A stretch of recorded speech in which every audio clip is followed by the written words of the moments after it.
பக்கவாதம் இல்லாத சமுதாயத்தை உருவாக்குவோம். படிக்கட்டு ஏறும்போது இறங்கும்போது கவனிக்க வேண்டிய விஷயங்கள் மற்றும் பயிற்சிகள். ஸோ ஏறும்போது நம்ம என்ன விஷயத்தை கவனிக்கணும் அப்படின்னா, ஃபர்ஸ்ட் எந்த கால் அவங்களுக்கு வீக்னஸ் இருக்கோ அந்த கால் கீழே தான் இருக்கணும். இப்போ ஒருத்தவங்களுக்கு லெஃப்ட் சைடு ப்ராப்ளம் இருக்கு அப்படின்னா லெஃப்ட் கீழே இருக்கணும்.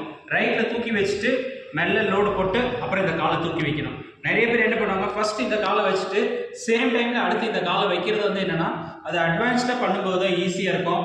அதே மாதிரி இறங்கும் போது அப்படியே ஆப்போசிட்டா இறங்கணும். இப்படி வைக்கும்போது என்ன ஆகும் அப்படின்னா, இந்த படிக்கட்டோட எட்ஜ் நிறைய பேத்துக்கு கிழிச்சிரும். அதனால என்ன பண்ணா, தூக்கி வைக்கும்போது பார்த்தீங்கன்னா காலை கொஞ்சம் நல்லா பெண்ட் பண்ணி, இப்படி இருக்கிறவங்க நல்லா பெண்ட் பண்ணிட்டு மேலே தூக்கி வைக்கணும். அதுக்கப்புறம் லோடு போட்டு இதுல பெண்ட் பண்ணிட்டு மேலே தூக்கி வைக்கணும். இந்த மாதிரி படிப்படியா கொஞ்சம் கொஞ்சமா முன்னேறி போனோம் அப்படின்னா ஏறுறதுக்கும் சரி இறங்குறதுக்கும் சரி ரொம்ப ஈஸியா இருக்கும். படிக்கட்டு ஏறும்போது முக்கியமா கவனிக்க வேண்டிய விஷயம் என்னன்னா, ரெயிலிங்ஸோட சப்போர்ட்ல இருக்கணும். ஒரு சிலர் பின்னாடி சாயறதுக்கான வாய்ப்புகள் ரொம்ப அதிகம். அதனால கவனமா ஏறுறது ரொம்ப முக்கியம். தேங்க்யூ.